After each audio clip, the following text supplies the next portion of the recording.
A retired vice president of brand strategy and advertising at AT&T, Marilyn Laurie, has had a distinguished career in public relations. Laurie joined AT&T in 1971 as a nationally recognized environmentalist who helped create Earth Day in 1970. She created an environmental education program for company employees and planned AT&T's environmental and energy conservation policies. Through the years, she became the vice president of public relations at Bell Laboratories, senior vice president, and then executive vice president at AT&T in 1996. Her work included media relations, speechwriting, and corporate advertising. As the executive vice president, Laurie was responsible for leading AT&T's brand-building activities and managing the company's reputation worldwide, as well as supervising internal communications for an enormous workforce. As chairman of the AT&T Foundation, Laurie also directed $40 million annually to education, social service, and arts institutions. Laurie is also a trustee of the New York City Ballet and New York Presbyterian Hospital. She was named one of the 100 most influential Columbia University alumni of all time.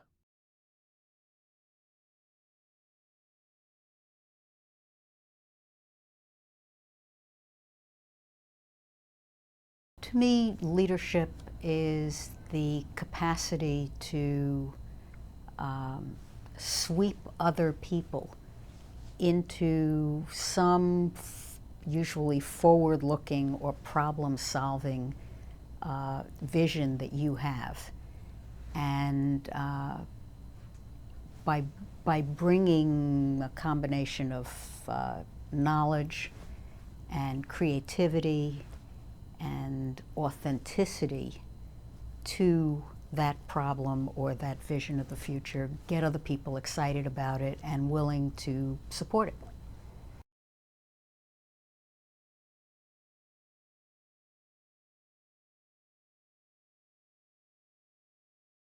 I think I'd have to start with knowledge, that if you bring a knowledge of the business or the nonprofit that you're in, but I'm talking operational knowledge, deep knowledge, the kind of knowledge that puts you shoulder to shoulder with the people who are running whatever institution we're talking about, and knowledge of the issues, knowledge of the constituencies that are outside the organization, that affect the organization, some experience with problem solving. If you bring that kind of knowledge to the table, I think you start off in a strong leadership position. Secondly, I would say, maybe even first, integrity. If you are perceived to be speaking authentically from your own set of values, if what you're doing is based on what is really true as opposed to perhaps what people would like to think is true or wish were true, if you talk from a base of truth and honest values and personal integrity, and don't wishy-washy around in terms of what is true and you have conviction about it, then I think that's the second thing that's a critical aspect. Third, I would say that the unique thing the PR person brings to the table is the outside view. My career, for example, was very much based on being what I call an insider-outsider.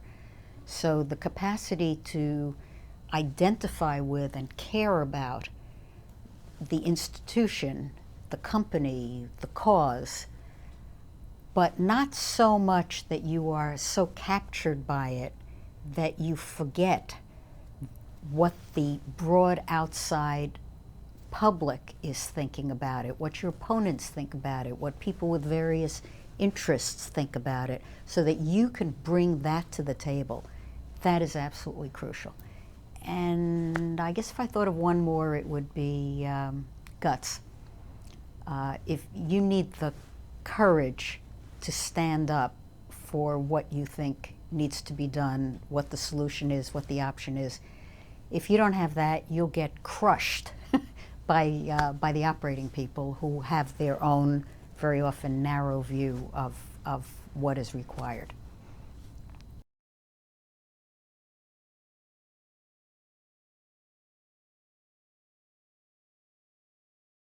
First of all, I think I was helped by being a woman early in the game rather than hurt, because I was automatically an outsider, and consequently I was never in head-to-head competition with a lot of the operating people, and therefore was not in any kind of a weakened staff position. So coming at it as a woman who they were not competing with at that time, and coming at it as an outsider. I was originally hired in as to AT&T as an environmentalist. So I could not have been more outside. And as I learned more and more about the business, that ability to be what I call a bridge between the inside and the outside worlds, and bring something quite special and different to the table from the people who are coming from either a specialty or from very much an inside feeling. That was an enormous spur to my success at AT&T. And the other was, I was never afraid to be in a different job. I was moved into just about everything you could do, and each job that I went into, I knew nothing. But I wasn't embarrassed about knowing nothing, and I think a love of learning new things is extremely useful.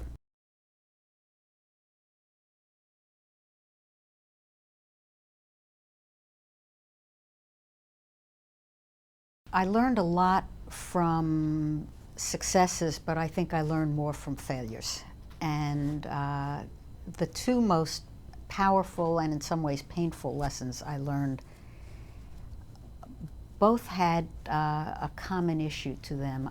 They were, let me give you the two circumstances.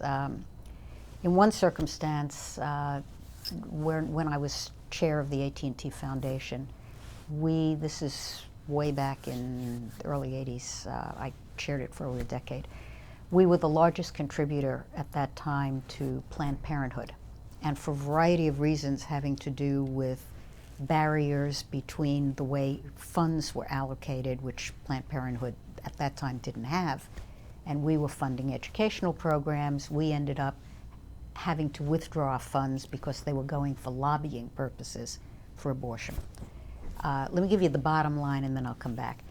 The bottom line was, it was one of the great public relations catastrophes of the decade.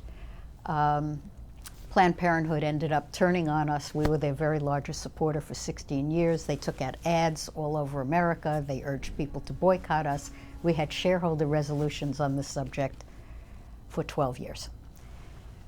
The second situation, I'll tell you what I learned in a moment. The second situation was not that dissimilar, and also making it extremely painful was in my organization. And that was when a magazine, the company magazine that we had, Focus, commissioned some artwork that was roughly maybe 2-3 inches square, never even went through the normal process because it was so small. It was a map of the world on each of the continents. This freelance artist had put little representations, you know, in Europe might be a little girl with a Dutch hat, and in Africa put a monkey. And it blew up into a major racial incident involving AT&T. Just to give you an idea of how horrible it can get, this little tiny cartoon ended up being blown up many, many times its size and ended up on page 1 of the Washington Post and was distributed to hotel rooms all over Washington on the day that the Democratic Black Caucus opened their convention in Washington, and it turned into a major national incident. As bad as the external implications were, the internal were even more terrible, as our own employees of color rose up, and years and years and years of work that we had done and had a fabulous reputation at the time for diversity just went out the window. The two things I learned from both of those incidents were, first of all, when you get into really deep trouble, it's terribly important to get outside counsel, because the strategies we ended up following in both of those incidents were, in my view, ultimately too slow and too apologetic. We bent over backwards in both of them. Ultimately, too far backwards to the point where it seemed somewhat less credible because we felt so guilty. If I had called in outside counsel, which we did not because we had a huge staff, I suspect I would have gotten the kinds of counsel I would have given another company in that circumstance. It would have been more objective, it would have been tougher, and it would have been faster. Second thing I learned is one of the most important lessons anybody in public relations can ever learn at any level. Once an incident involves values, never, never underestimate the impact of that issue. When you are engaged in issues that are high-profile values, or even if you don't look often for the personal values issues underneath what seem like more commonplace problems, you will die on the battlefield of conflicting values. And in those circumstances, you are really in deep trouble, and you need to know that before you get there. And if you stumble into that kind of battlefield, you need to really understand you're immediately in a very tragic kind of crisis.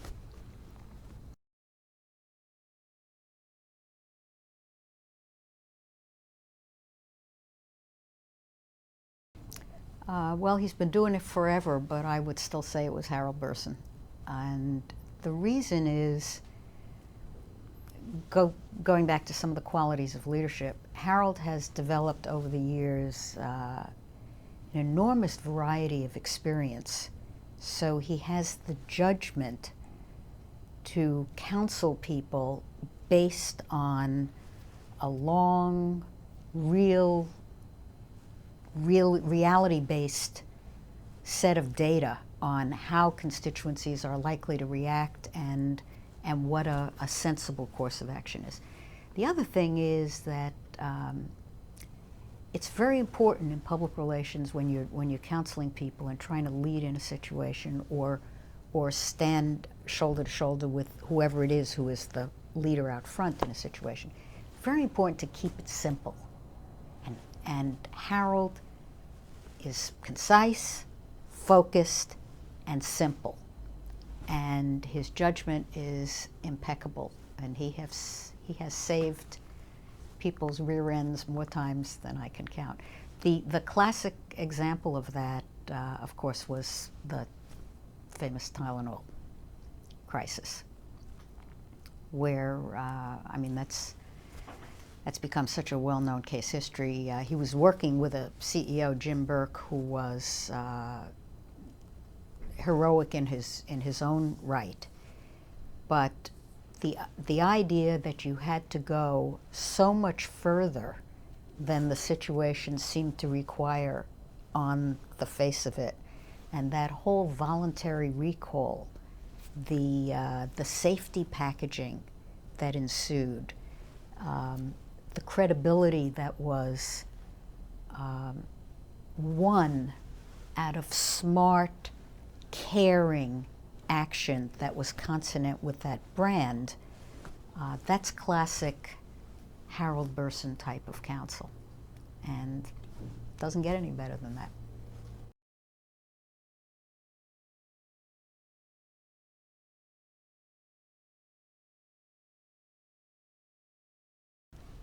Well, my personal favorite over the years has become Arthur Page, and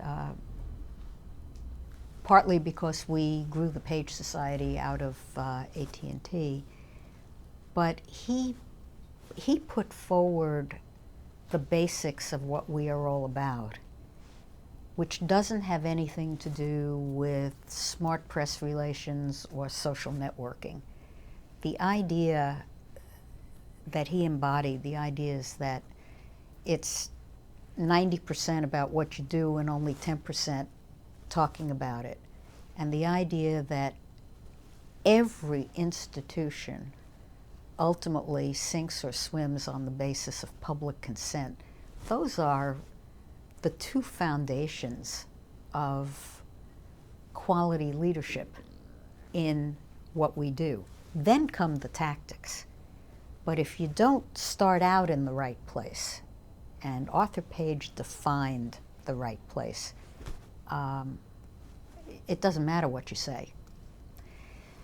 Another favorite of mine is Chet Berger, who is not practicing anymore, but I met Chet in the very earliest years of my career.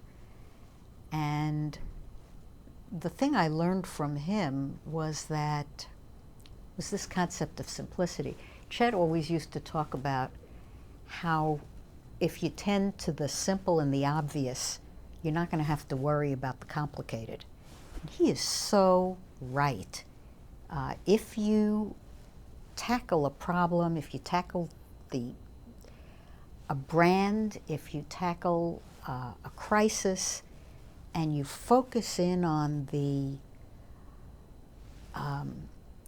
most effective, appropriate, authentic, honest solution to the obvious problem, the other stuff often takes care of itself.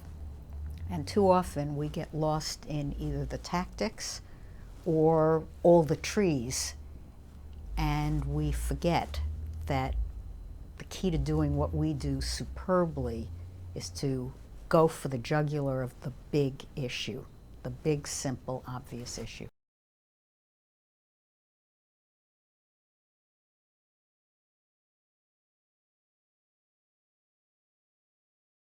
In the main, I think not. I think that being forward-looking, being a problem solver, having the confidence and conviction in what you see as the appropriate option, the stamina is absolutely crucial across all leadership categories. I think in the main, no. While we appreciate eloquent leaders, Martin Luther King comes to mind, I think in public relations it's very difficult to lead without both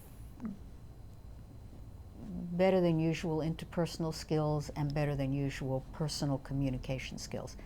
I say interpersonal skills because there are many leadership situations, fewer and fewer today as we look at more peer and collaborative activity, but there's still a whole hell of a lot of command and control in many dimensions of leadership.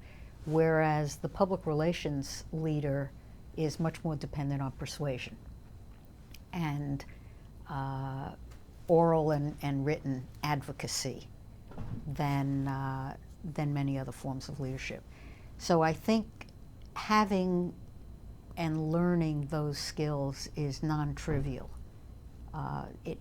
It's part of what helps, again, all leaders simplify when they put forward a cause or a goal for other people to rally around.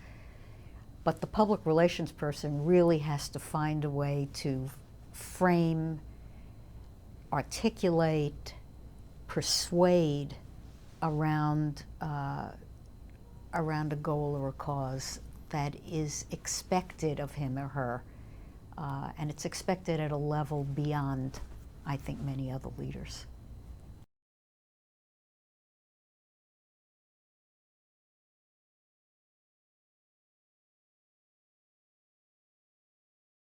Number 1, learn the business. Number 2, learn the business. Number 3, learn the business. Number 4, learn the outside. Learn the outside, learn the outside. You must want to know far more than seems particularly relevant at the moment. If you don't want to know broadly, if you don't have curiosity, if you're not reading all kinds of different external materials and, you know, watching everything from pop culture to PBS, and if you're not out there caring about what's going on in the world, you don't make the connections that it's your job to bring to the table. You can't anticipate trends if you're not out there listening and looking and developing the capacity to hear. So those are my two things, you know, learn, listen, listen, listen. And much of the rest follows. And don't work anywhere you don't care about. Because in our business, if you don't care about the cause, if you don't care about the goals of the institution, then you have no business being there, because this is not some kind of a technical job where you'll bring technical skills to it as a leader and that's all you have to take to the office. Doesn't work.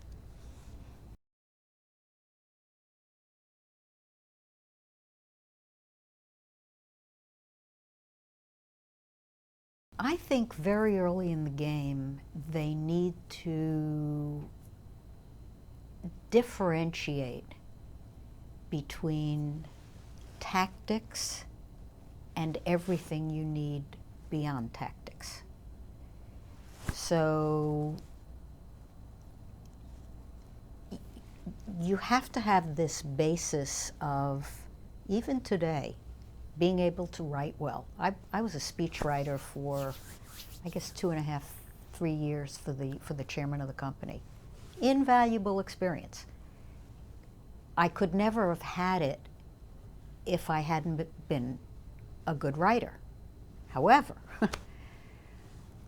the joy of having a speech writing job is to be able to make policy, because you can propose things in a speech for whoever you're writing for, and that's the leadership dimension. If you don't think about that when you're learning to write, where does this writing go? You'll always be a tactician. And I'm not so sure that professors spend enough time on the issue of values, helping to shape the internal culture of an institution and helping to hold the values of the institution as the outside world changes, helping to change the values of the institution to meet the needs of the outside world. The PR person is one of the bulwarks of an institution's capacity to change and keep up with the times. Keeping up with the times, by definition, means keeping up with what's going on and brewing outside and bubbling up, and trying to either meet it, get ahead of it, stay with it. So if you're doing product design, that's called innovation. If you're doing PR, it's keeping up with public expectations, it's keeping up with what people think about you versus your competition, it's keeping up with whether or not there's a gap between what your brand stands for and what people want to do to your brand. Quick example. I worked in AT&T, the head of our consumer business, under very heavy competitive pressure from MCI, which at the time we didn't know was lying, cheating, and stealing and was going to end up in jail. But the price pressures were enormous, and the business decided they were going to bring out a variation on our telecommunications product that would be a lower level of quality and offer that lower level at a lower price. I fought the battle against that up to the chairman's office until I was standing, I swear, in a pool of blood up to my knees, on the basis that we had a 100-year-old brand, the centerpiece of which was it was the best quality on the market. And there was no way we could ever put out a product that compromised quality. We could put out a product that compromised features, that was high quality but fewer features, but never a product that was lower quality because the long-range implications of the company were disastrous. That product never saw the light of day. That type of case, I'm not so sure that that's taught. As I say, the gap between the public expectation of the company and the real challenges that come up, where you stand, where you compromise, how do you make those kinds of decisions? That can be taught.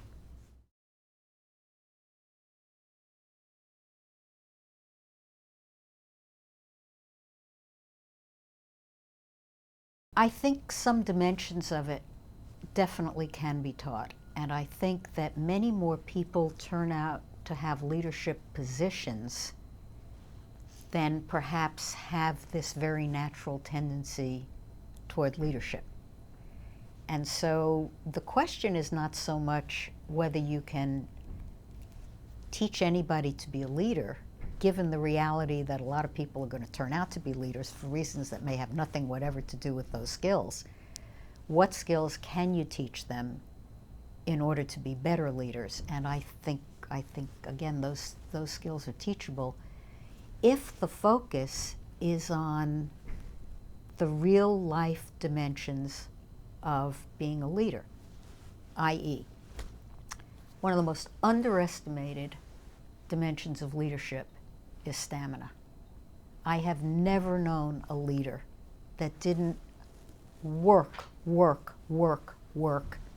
and still manage to stay reasonably up and carry a lot of people with him or her.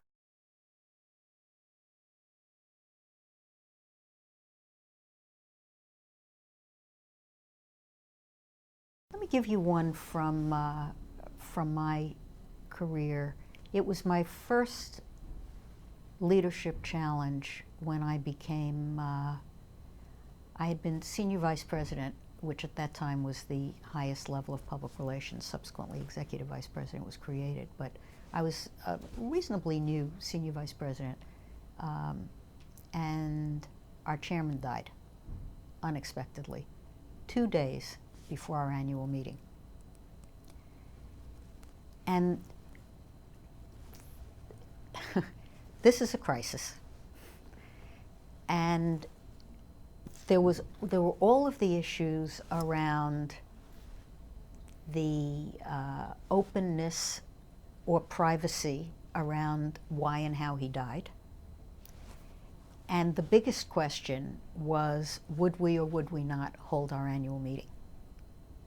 And it fell to me to present the options, not from the point of view of could we do it logistically, which is somebody else's job, could we do it legally, which was somebody else's job, could we deal with the investor relations materials and mechanics, which was somebody else's job. My job was, should we have the meeting? And I went to our overnight newly elected chairman, and we sat down for a couple of hours and talked about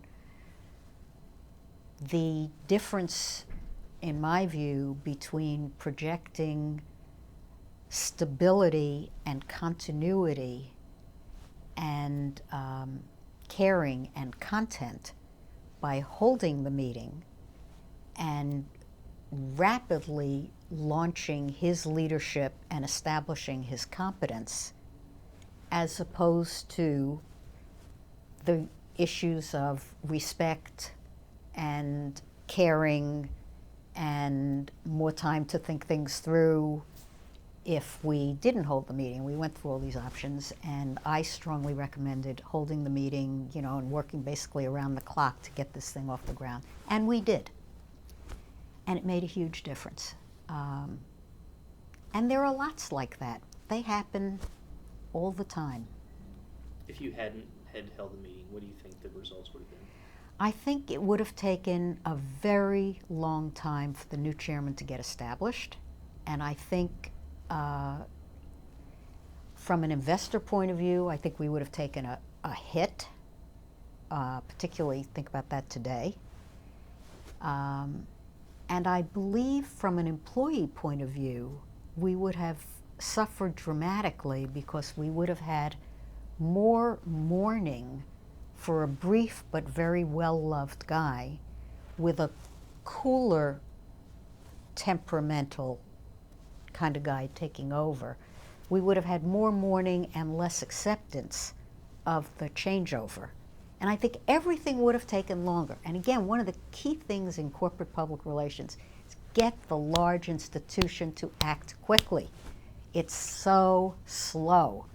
And by virtue of doing this, I think we got everything done faster and built a lot more confidence in the new chairman a lot quicker, and had only a very short-term blip.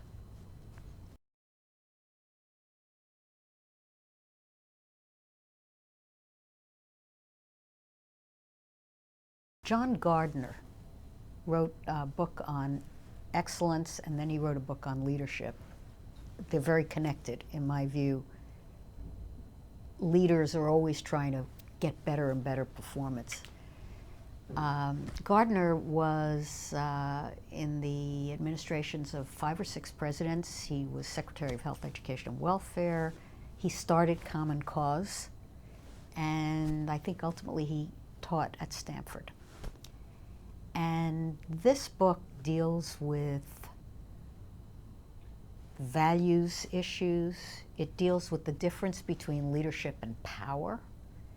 It deals with what dimensions of leadership actually get institutions to move more quickly in order to get to their goals faster, how leadership can foster innovation.